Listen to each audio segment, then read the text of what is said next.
Hello, my name is Daryl Van Tongeren. I'm a psychology professor at Hope College. Really grateful to be with you here today. I'm so excited to have gotten this opportunity. My area of research really tries to tackle big questions in life.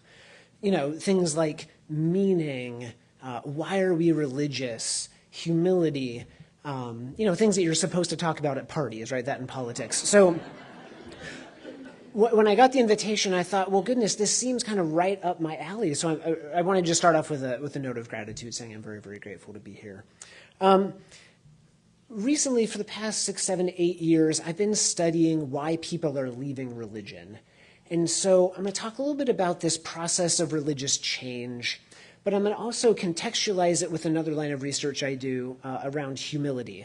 And so I figured I'll go ahead and give you the big idea now so you can decide if you want to pay attention or quietly doze off. So here's the big idea I'm hoping to present, that facing existential questions with humility is a pathway to flourishing.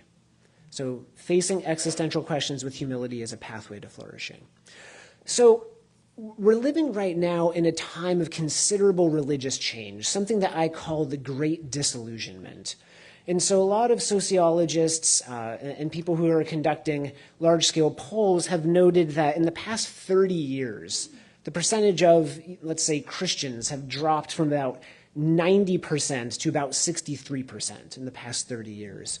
By 2070, many predict that Christianity will no longer be the majority of religion in the U.S. 1 in 3 Christians will leave the religion by the time they reach age 30. And it's not just Christians that are leaving their religious upbringing.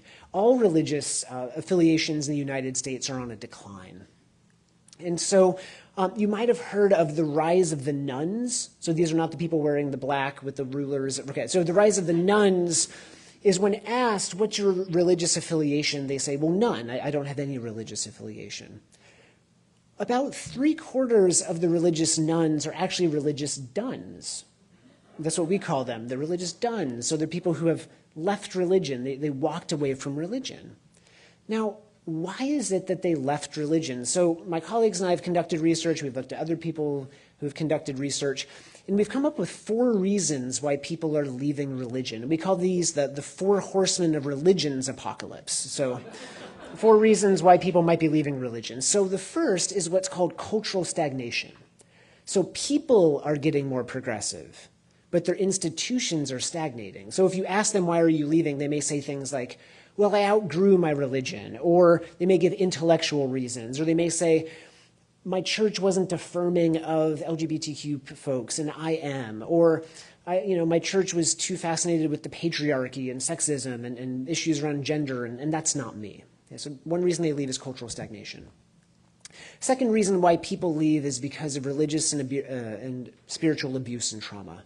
So whether they have personally experienced this at the hands of leaders or by their religious people or through religious means, or they've witnessed it from afar, they've said, this is a moral hypocrisy that I don't want to continue to endorse, so I'm stepping away. A third reason why people leave is what I would call simplistic views of suffering. So one way of thinking about religion is it's a way of making a story around human suffering. So even if you just draw, so Buddhism is all about making sense of life as suffering. Okay, chronologically, the first book in the Christian Bible was Job. Okay, so this is a book about a guy and like all these terrible things happened to him. And he was like, why is something bad happening to me? Right, so religion is kind of a story about why does suffering happen and how do we make sense of suffering? Now, oftentimes when people encounter suffering or adversity, if they're relying on their religious beliefs that taught them, well, everything happens for a reason, and good things happen to good people and bad things happen to bad people, that's a great belief to have when nothing bad is happening to you, right? Because what does that mean about you if good things are happening to you? You're a good person. Now, what happens when bad things happen to you? It must mean well, we can't psychologically handle that, so something starts breaking down, right? And we start asking ourselves, if everything happens for a reason, what did I do to befall this tragedy. So, and what underlines all of these religious beliefs are what scholars call just world beliefs, right? That life is fair. So people are leaving because they just can't make sense of tragedy. And churches or religious teachings have failed to develop rich enough, thick enough conceptualizations for why suffering exists and how to navigate that. And then the fourth reason why people leave, and I think this might resonate a lot with this group and the community, although maybe I'm guessing here, is something called a problematic label. So people no longer want to identify as religious or a particular religion because of all of the meanings and connotations associated with that label. So for example, I think, just based on hunch and evidence, that since 2016, the word evangelical has taken on a different term. Right? So there was a poll in 2022 that 40% of self-identified evangelicals do not believe in the deity of Jesus. Now, I'm not a religious scholar, but I'm pretty sure that was the central component of what it means to be evangelical. So what this is suggesting is that for at least 2/5 of self-identified evangelicals, it's more of a socio-political term than it is a religious one. So many people are saying, if that's what it means to be religious, that's not me. Okay, so this is why people are leaving. So what does it actually look like to leave religion? And I promise this is related to humility. I will get there, I promise. So to leave religion, we think of religion as having 4 components. Cognitively, it's things we believe. Emotionally, it's the ways in which we relate to the transcendent. Morally, it's how we shape our lives. And socially, it's the communities in which we spend our time. So people might leave religion not only by no longer identifying as religious, but changing what they believe, changing whether or not they have an emotional connection with the transcendent, deciding whether or not they want to continue following religion's moral laws, and then what they do with community, whether they disengage or engage with a different type of religious community. Now, after people leave religion, one of the starkest things that we find is something called religious residue. Okay, so religious residue is this idea. After you leave religion, religion is sticky and it sticks around with you. Okay, and some of you are like, oh yeah, that's right. So we've done cross-cultural research. So everything I'm sharing with you is all based on empirical research. So if you want to show me later or find me later, I can, as the kids say, I can show you the receipts, right? I can point you to the empirical findings. So we did a study in the US, Netherlands, Hong Kong, New Zealand, United Kingdom. So it's this cross-cultural work. After people leave religion, they're still more likely to think, feel, and act religiously than people who have never been religious. And so if any of you right now are going through religious change and you're like, wow, it's really hard to leave religion, that's because religion's not leaving you. Okay, religion is really sticky. And the reason for that is cognitively, it's the lens through which we see the world. Behaviorally, it involves a lot of habits and rituals that are really hard to break. And socially, if we're ever embedded in social communities that are still religious, it's going to bring up all those religious feelings again. So we know that religion is sticky. We have this religious residue. We also know, though, that after leaving religion, during a liminal phase, okay, so when people are like, oh, I think I'm leaving, we compared those who no longer identified as religious and were still practicing religion versus those who no longer identified and were completely discontinuing with religion. Any guess as to who the mentally healthier folks were? Oh, you're like, I don't know, I don't trust him. What's he going to say? So this is a trick, right? So when I share this research in churches, like active practicing churches, they're like, oh, the still practicing people, they're the healthier ones. They're actually not. So people who have left religion or de-identified from religion and who are still in religious communities going through all the religious things, they actually have poorer mental health than those who have broken off and completely discontinued. Because you might imagine that for people for whom what you're doing no longer matches with your identity, that's a lot of cognitive dissonance to deal with. I was at an event, my wife wanted us to go to this gathering of ex-evangelicals in 2019. And my friend was coming from Kansas City, he was out in Denver. I was like, let's go. And I thought we were just kind of going to do this personally. And I showed up and there were over 5,000 people there. Yeah, so I was like, okay, put on my researcher hat, started taking notes. during a breakout session, I met with a pastor, and he looks over at me and he says, I need to tell you something that I haven't told anyone in this world but my wife. And I'm like, oh my gosh, she's going to tell me where the body is buried, right? So he says, I don't believe any of this. I'm not religious at all anymore, but I'm too close to retirement to actually come clean. So I'm just going to stick it out. And I thought, that's a huge burden to bear. And I can only imagine the emotional and mental consequences of having to bear that burden. Okay, so that's what it looks like to leave religion. One more thing real quick. We did some research looking at when people leave religion, how are they perceived by religious people, and how are they perceived by people who have never been religious? What we find is that people who leave religion, religious people really like those people. They really do. And when we ask why, it's because they think they're coming back to the fold. But when we ask people who have left religion, who do you like? They like people who have never been religious. But sadly, the people who have never been religious don't like people who have left religion. Yeah, you get it. You got it. The reason why? They can't trust them. Right? So people who have left religion are kind of like me at a middle school dance. The person I want to dance with doesn't want to dance with me. And the person that wants to dance with me, I don't want to dance with them. Right? So people who have left religious are uniquely predisposed to feeling lonely, to being isolated. And so what they do is they connect with other people who have left religion, and they spend most of their time talking about how terrible religion was, which is okay for a time, But as long as you still allow the entity which has brought you pain to define you, you're still being defined by that.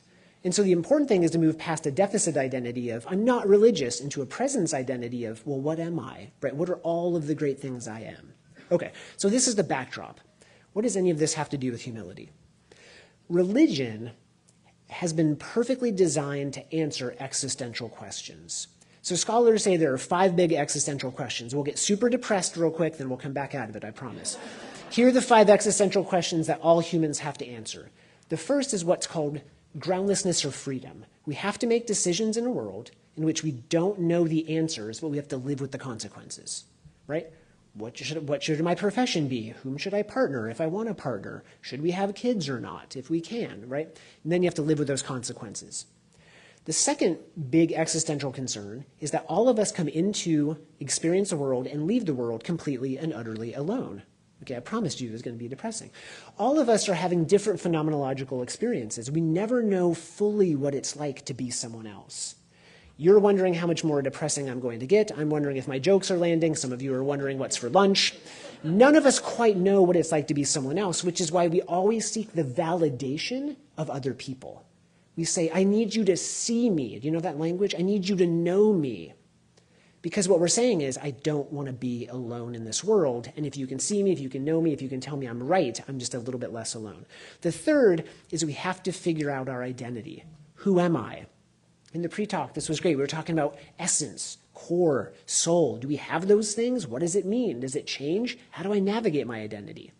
The fourth is, despite the fact we don't know what's right, what the right decision is, we're completely alone, and we're not quite sure of our identity, the one thing we are absolutely certain is going to happen is one day we're going to die, right? Hooray! So the realization of our own mortality should be absolutely terrifying to us, right? And that's another fear we have to contend with. All of those things together gives rise to the fifth fear, which is that life may be completely devoid of meaning. And we are living in a careless, cold, uncaring, chaotic, random universe that has no meaning, and we're just spinning around randomly until one day we die. Yes, yay. Okay, so religion is perfectly suited to answer all these questions. You have a supernatural agent that tells you what to do. You have a supernatural connection with the transcendent or divine that makes you feel less alone. You can have an identity in a religious group. Religion probably does this next thing better than anything. It solves the problem of death, right? It's like that, it's that Woody Allen quote. I want to make sure, I don't want to achieve immortality through my work. I want to achieve immortality through not dying. I don't want to live on in the hearts of my countrymen. I want to live on in my apartment. Right. So the best that non-religion can do is give us symbolic immortality, right? That we will have memories, that we will be cherished, that people beyond us will remember. That after this, you will go on and on and on, and I will live on by you telling all these other people how great my talk was. Not going to happen. You're going to go eat lunch, go watch the Lions lose, and then, it'll be a Sunday. Hey, oh, yeah. I had you till then. Now he's like, get off the stage. Yeah, I should talk. I'm a Denver Broncos fan. Okay, so, and then fifth is religion provides us with a sense of meaning. And there's some research that suggests that religious meaning is actually more meaningful than other meanings, right? So if you're doing something for religion's sake, it's actually more meaningful.